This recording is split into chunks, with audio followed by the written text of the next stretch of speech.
Burt Lancaster was more than just a Hollywood icon. He was a man of complexity, passion, and secrets that would remain hidden until after his death.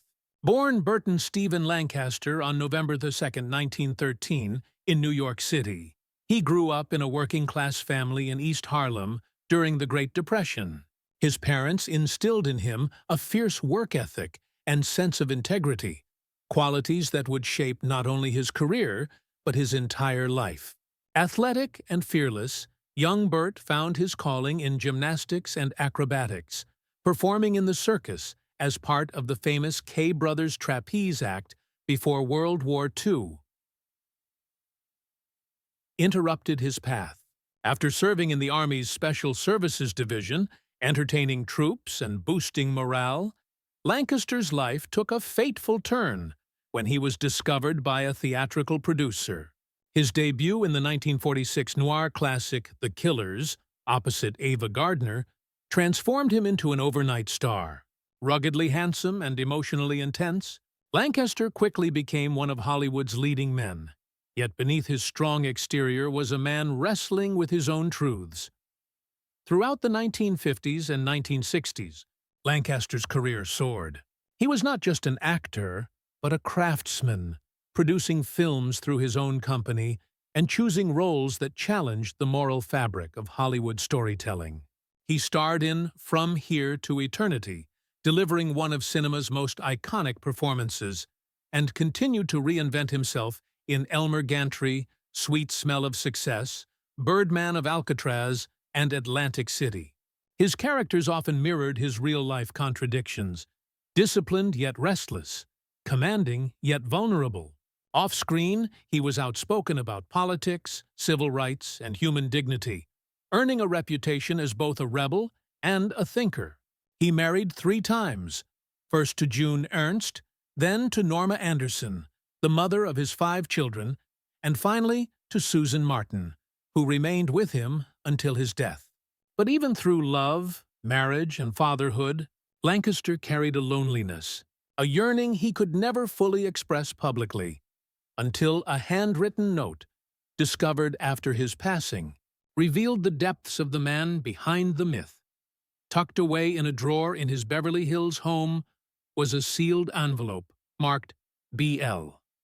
Inside, Lancaster had written, "They say a man's life is measured by the love he gives and the love he hides. I have hidden mine long enough." What followed was a confession that stunned those who read it, a list of names, memories, and truths he could never speak aloud. In it, Lancaster described his complicated relationships with both men and women, painting a picture of a man who had lived passionately but privately. He wrote of Cary Grant, calling him a gentleman of masks, and remembering late nights on a Palm Springs balcony where they spoke of loneliness and fame. Of Rock Hudson, he wrote tenderly, calling him innocence personified, recalling how Hudson once asked if the world would ever let them just be themselves. Lancaster's reply was haunting. "No, Rock, they won't. But we'll make them believe our lies so well, they'll think it's truth." Of Marlon Brando, he wrote of chaos and attraction, describing a fiery relationship built on confrontation and emotion, saying, "He told me, 'You're afraid to feel, Burt.'" Maybe he was right. He remembered Montgomery Clift as the gentlest soul I ever knew, a man who saw through his armor, and J. Edgar Hoover as a figure of power and manipulation, a man who didn't love, only collected. Lancaster's confessions extended to the women who defined eras of his life. He recalled Ava Gardner as fire incarnate. "She didn't burn me, she consumed me." Of Marilyn Monroe, he wrote with sorrow, calling her a poem written by pain, admitting he still regretted not knowing how to comfort her during a weekend they shared in Palm Springs. Elizabeth Taylor, whom he met later in life, became a mirror of his own aging vulnerability. She told him, "You still have that dangerous smile, Burt," and urged him to write his story. "Maybe this note is my answer," he wrote in return. In his final lines, Lancaster penned words that stripped away the Hollywood legend and revealed the man beneath. They'll remember the movies, the muscles, the grin. Let them. But I hope someone someday reads this and understands. I was not just a man of the screen.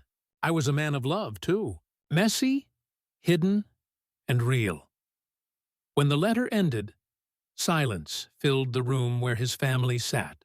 The great Burt Lancaster, the iron-jawed hero, the symbol of American masculinity, was suddenly more human than ever.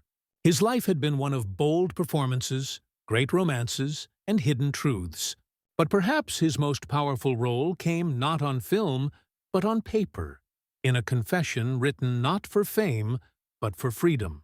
In the end, Burt Lancaster's true legacy wasn't just in the movies he made, but in the courage it took to finally reveal the man he really was.